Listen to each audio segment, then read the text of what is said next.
Bien, sigamos con el capítulo 12, versículo 2 ahora. Dice: y estando encinta clamaba con dolores de parto en la angustia del alumbramiento.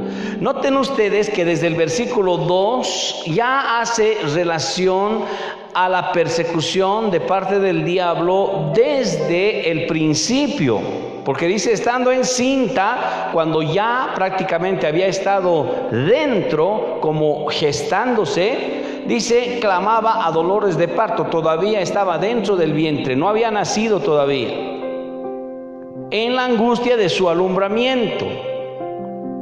Y esto está hablando directamente de los dolores que son la figura de la concepción en el tiempo, desde el momento cuando Jesucristo se encontraba ya en el vientre de la mujer. Y estamos hablando de Génesis capítulo 3:15, cuando dice: y pondré enemistad entre ti y la mujer, entre su simiente y la simiente suya.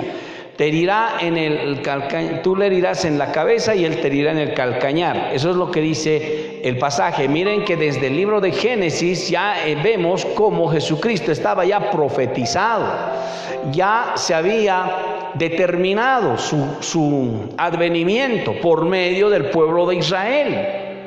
Y cuando este versículo de Génesis 3:15 hace relación también al diablo, tendría que ser como una provocación a Satanás.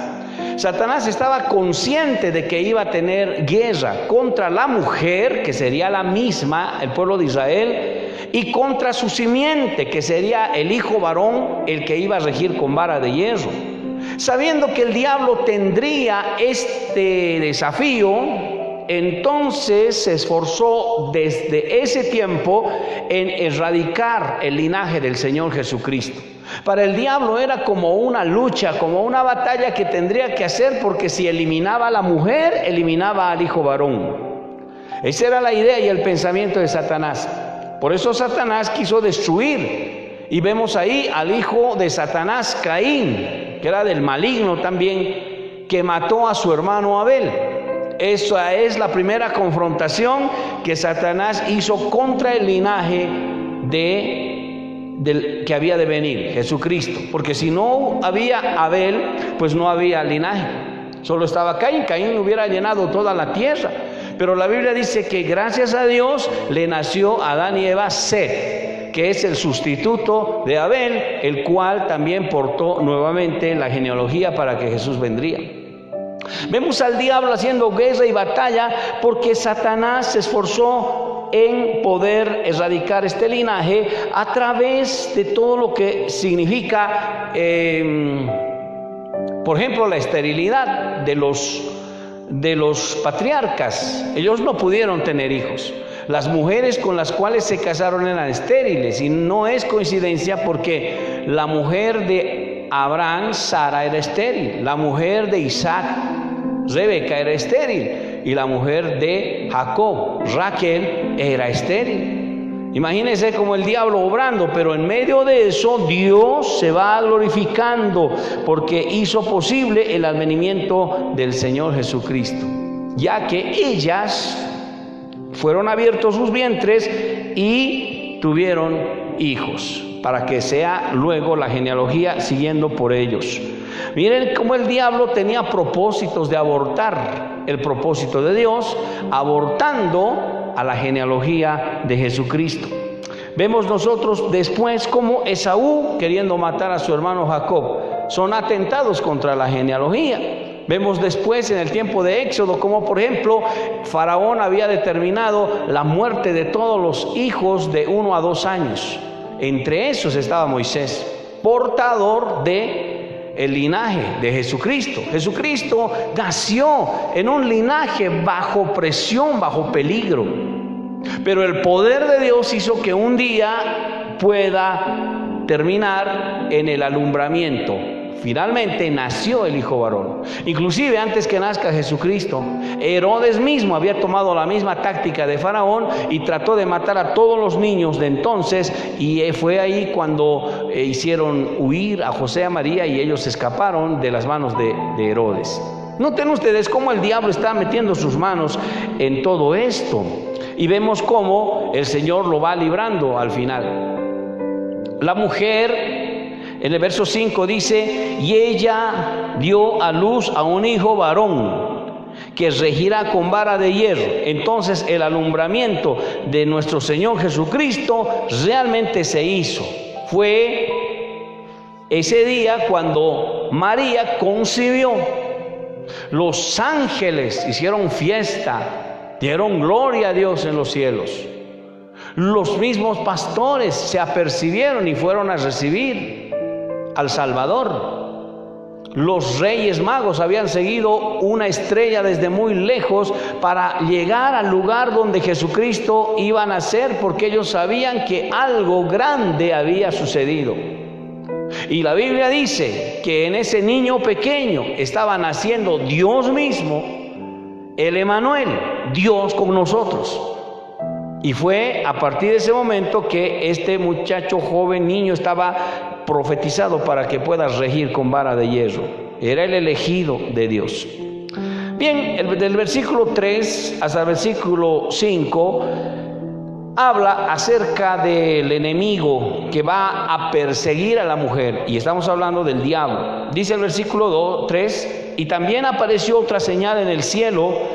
He aquí un gran dragón, dice, escarlata, que tenía 7 cabezas y 10 cuernos, en sus cabezas 7 diademas, y su cola arrastraba la tercera parte de las estrellas y las arrojó sobre la tierra. Y el dragón se paró frente a la mujer que estaba para dar a luz, a fin de devorar al hijo que tan pronto como naciese.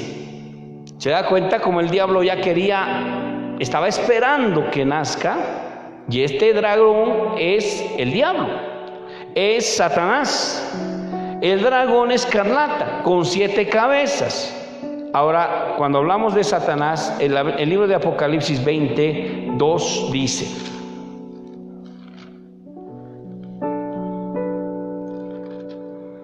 el versículo 2 dice: y prendió al dragón.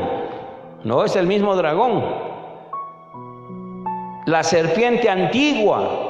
Estamos hablando de Satanás. Aquí dice: es el diablo, es Satanás, y fue atado por 1000 años, y lo arrojó al abismo y lo encerró y puso sus sellos sobre él, para que no engañase más a las naciones hasta que fuesen cumplidos 1000 años. Después de esto debe ser soltado por un poco de tiempo. Y Apocalipsis 20 habla del apresamiento de Satanás. Y en el capítulo 12 de Apocalipsis está identificando a ese mismo demonio persiguiendo a la mujer, pero con esas características, porque cuando habla de sus cabezas y de sus cuernos, estamos hablando de naciones y de reyes directamente. Y cuando dice que su cola arrastraba la tercera parte de las estrellas, estamos hablando del mismo hecho cuando el diablo cayó con una cantidad de la tercera parte de los ángeles, como ahora ángeles caídos, espíritus inmundos, demonios, con los cuales está organizado para poder cumplir un propósito en la tierra, y es el llevar a la gente al infierno, el desviarles del propósito de Dios. Dice la Biblia que él tiene prácticamente 2 ministerios, y eso lo vamos a ver enseguida, pero tiene propósitos. En primer propósito, ¿cuál sería? Perseguir a la mujer, destruirla, y luego esperar, si no, que nazca el pequeño para devorarlo, dice aquí. Apenas naciese, haciendo la referencia tal vez de la persecución de Herodes, cuando quisieron matar a todos los niños. El diablo estaba metido en toda esta situación, pero al final no se salió con la suya, nació. Dice el versículo 6 al versículo 17 cómo comenzó a perseguir a la mujer. Da algunos detalles y dice: y la mujer huyó al desierto, dice, donde tiene lugar preparado por Dios, dice, para que aquí la sustenten por 1260 días. Y estamos hablando ya del tiempo de la gran tribulación. Entonces, ¿cómo entendemos todo esto? El diablo desde Génesis 3 atacando a la mujer, esperando que nazca el hijo varón para poder destruirlo, quedó frustrado este plan. El diablo no se da por vencido. Una vez que Jesucristo nació, fue arrebatado al cielo, subió y ascendió. El diablo sigue persiguiendo a la mujer, lo hace más agresivamente en el periodo de gran tribulación, en los 7 años. Y aquí estamos hablando de la persecución al pueblo de Israel por manos de la bestia. Por eso dice 1260 días, 3 años y medio, los últimos de los 7 de la gran tribulación. Será fatal, será duro para el pueblo de Israel. El anticristo los perseguirá terriblemente. El versículo 7 dice: después hubo una gran batalla en el cielo. Ahí vienen los defensores. Miguel y sus ángeles luchaban contra el dragón, y luchaba el dragón y sus ángeles. Miren ustedes, luchaba el dragón y sus ángeles, y estaba Miguel y sus ángeles. Es una lucha angelical. Y todo por salvar a la mujer. Por eso los ángeles van a tener también un papel importante en la gran tribulación, protegiendo al pueblo de Israel. Por eso en otros pasajes que hemos leído dice que el anticristo los perseguirá, pero muchas veces quedará frustrado, no podrá hacer nada, porque ellos llevan el sello de Dios. Y ahora entienden ustedes por qué van a ser guardados. Habrá ángeles a su alrededor, los estarán guardando. El anticristo no podrá hacer nada contra ellos, porque ellos estarán protegidos por Miguel y sus ángeles. Y el verso 8 dice: pero no prevalecieron ni se halló lugar ya para ellos en el cielo. En esta gran batalla va a haber un vencedor, y es Miguel. Dice el 9: y fue lanzado afuera el gran dragón, la serpiente antigua, que se llama Diablo, Satanás, el cual engaña al mundo entero. Fue arrojado, dice, a la tierra, y sus ángeles fueron arrojados con él.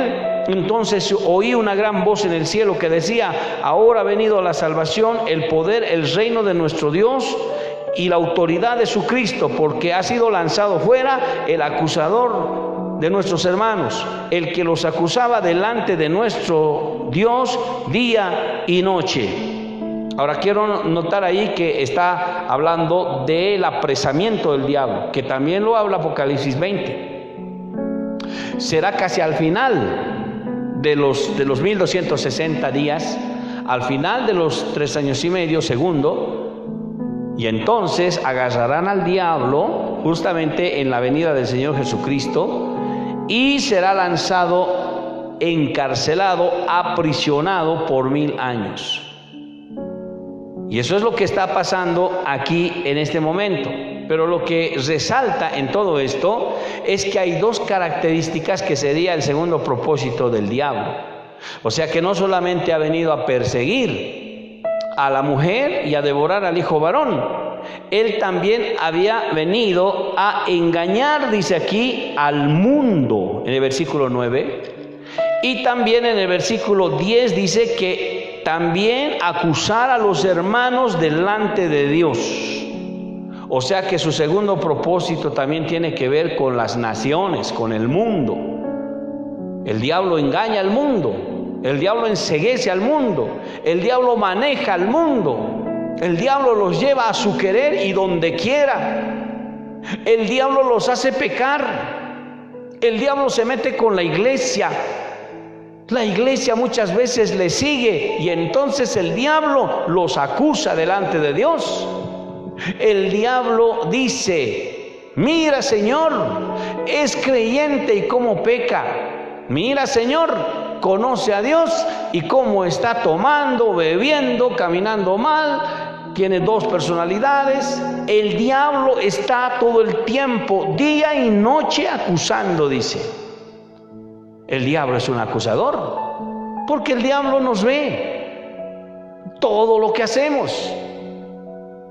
Y la Biblia dice que Dios no se avergüenza de muchos que son realmente hijos de Dios y que se portan como tal porque han vencido. Dios se enorgullece de muchos creyentes que no le dan lugar al diablo para que los acuse. El diablo tiene ese segundo propósito en la tierra. Por eso el diablo también se mete con la iglesia, que es la iglesia de Cristo, y trata de desviarlos en el propósito. De tal manera que utiliza las tentaciones, utiliza los vicios, utiliza el mundo, utiliza la vanidad. Todo para que el creyente baje la mirada de Cristo y vaya a mirar las cosas de este mundo. De tal manera que se enfríe, apostate de la fe, salga de la iglesia y se pierda. Y el diablo está feliz, está contento, porque se está llevando a muchos al infierno. No solamente incrédulos, sino también creyentes que dejaron a Dios. Pero los creyentes tienen un poder, pueden vencerlo. Dice el versículo 10: entonces oí una gran voz en el cielo que decía: ahora ha venido la salvación, el poder, el reino de nuestro Dios y la autoridad de su Cristo, porque ha sido lanzado afuera el acusador de los hermanos, el que los acusaba delante de nuestro Dios día y noche. Ellos le han vencido por medio de la sangre del Cordero y las palabras del testimonio de ellos, y menospreciaron sus vidas hasta la muerte. Está hablando de la manera de cómo se vence al diablo. ¿Sabe cómo se le vence al diablo? Primero, con la sangre preciosa de Cristo Jesús, que es lo único que nos puede salvar, lo único que nos puede limpiar. Cuando el creyente comete un pecado, puede recurrir a la sangre de Cristo. Cuando el incrédulo no tiene esperanza, puede recurrir a la sangre de Cristo, limpiarse con la sangre de Cristo, limpiar sus pecados, y delante de Dios estará inocente. El diablo no tendrá de qué acusarle, porque la sangre de Cristo limpia todo pecado. La Biblia dice que si confiesas tus pecados, Él es fiel y justo para perdonarte y limpiarte. Y eso implica arrepentimiento, eso implica humildad, reconocimiento del pecado, cambiar, volver atrás otra vez a donde estábamos, dejar el pecado y volver nuevamente donde estábamos siempre. Eso es arrepentimiento. Eso hace la sangre de Cristo, y es la única manera de vencer al diablo, porque nadie está exento de pecar. Nadie es perfecto, somos perfectibles. Vamos camino a perfección. Queremos tapar la boca del diablo, usemos la sangre de Cristo. Entonces no se van a ir al infierno aquellos que pecan.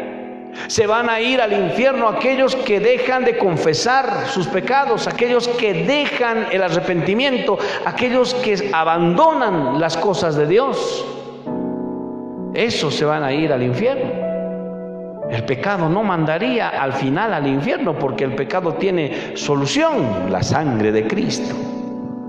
Quien la rechaza merece condenación por no haber creído en el sacrificio del unigénito Hijo de Dios.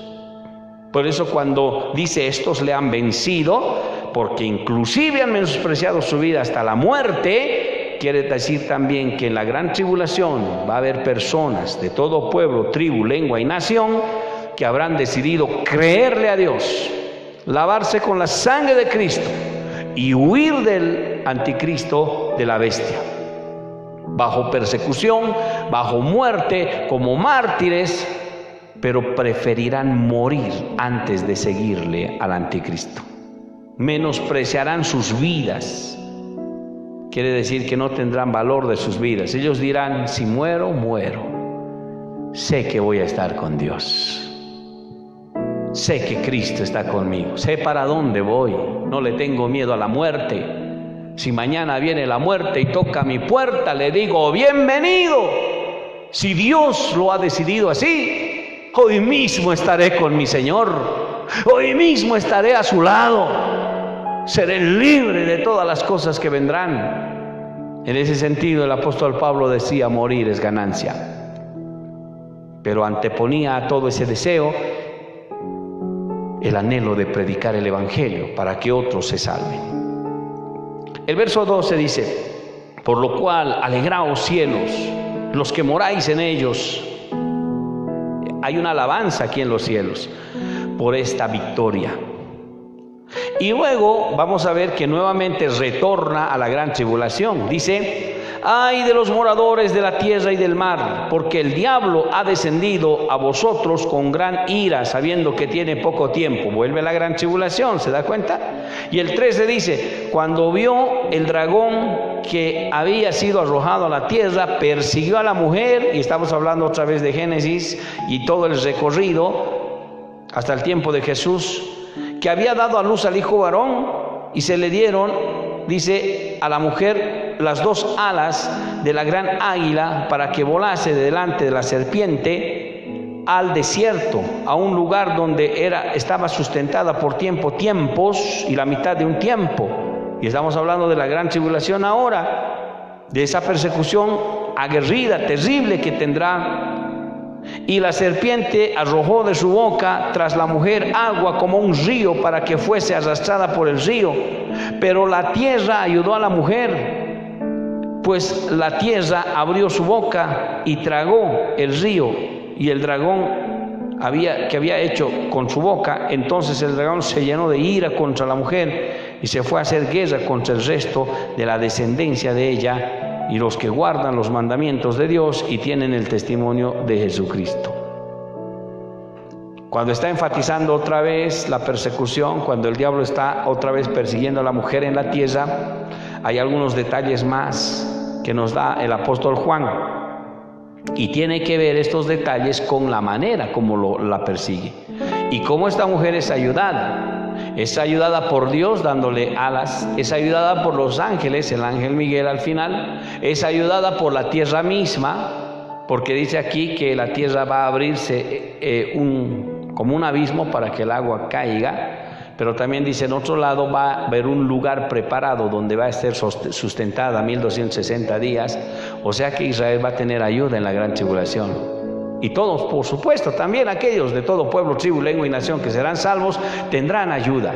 La ayuda del cielo, la ayuda del Señor, la ayuda de los ángeles, los 2 testigos y también del pueblo de Israel. Y en la Biblia habla de 2 naciones que el anticristo no podrá entrar, que será el lugar donde estarán estos esperando que pasen los 3 años y medio, hasta que el Señor Jesucristo vuelva. Son lugares donde el anticristo por alguna razón no entrará, no lo sé, tal vez estarán escondidos, tal vez no tendrán ninguna tecnología, por eso es importante que ellos no tengan el chip dentro, porque si tienen el chip serán localizados de inmediato, donde sea que estén. Tendrán que estar sin ningún elemento tecnológico para poder estar lejos de la visión del anticristo. Esto terminará así. Y entonces el demonio no solo persigue a ella, sino a todos aquellos también que guardan los mandamientos del Señor y tienen el testimonio de Jesucristo. Para terminar, quiero decir que el diablo tiene enemigo, y el enemigo es Israel. El enemigo es la iglesia. Y él va a hacer todo lo posible para que no se cumpla el propósito. En nosotros, nuestra misión, nuestro propósito, entrar al cielo. Tenemos una esperanza gloriosa, tenemos el rapto de la iglesia, el tiempo de escapatoria de este mundo. El diablo va a querer impedir por todo y por nada que lleguemos a ese punto. Te va a presentar tentaciones, te va a presentar personas, te va a presentar trabajos, te va a presentar situaciones difíciles. Te va a presentar hasta problemas que pueda ocasionar con otro creyente, otra iglesia, tal vez con un pastor. Todo para poder sacarte del camino, pero acuérdate de estas palabras. Jamás salgas del camino. Jamás lo hagas. No importa cuánto te pase. Nunca salgas del camino. Porque estando en el camino de Dios, tú tienes una eternidad con Cristo Jesús. Y llegarás un día a experimentar todo lo que el Señor quiere para ti. Así que te animo a seguir confiando en el Señor. Vamos a orar, que el Señor bendiga mucho su palabra. Gracias por la palabra de Dios, Señor. Bendice a cada uno de los que han escuchado el mensaje hoy. Bendícelos. Fortalécelos, ayúdalos. Querido Padre amado, Padre celestial, sabemos que el diablo es nuestro enemigo, que está como león rugiente buscando a quien devorar, que el mundo entero está bajo el maligno. Sabemos que el Dios de este siglo ha enceguecido el entendimiento de muchos para que no les resplandezca la luz del Evangelio. Sabemos que tenemos un enemigo letal, espiritual, que está en todo momento queriendo hacer guerra, mas sabemos que lo hemos vencido por la sangre del Cordero, por el testimonio de Jesús. Gracias, Padre, por darnos la revelación de tu palabra y seguir adelante en el camino al cual, Señor amado, nos has llevado. Y te pido por aquellos que se han apartado, que nunca, Señor, han pensado esto de esta manera, se han separado del camino, ahora están en el mundo. Te ruego, Señor, si alguno está escuchando, que vuelva, se arrepienta y nuevamente haga las primeras obras, para que espere la venida de su Señor preparado. Señor, gracias por este tiempo. En el nombre de Jesús te lo pido. Amén y amén. Que Dios te bendiga mucho. Nos estamos viendo el día jueves. La paz de nuestro Señor.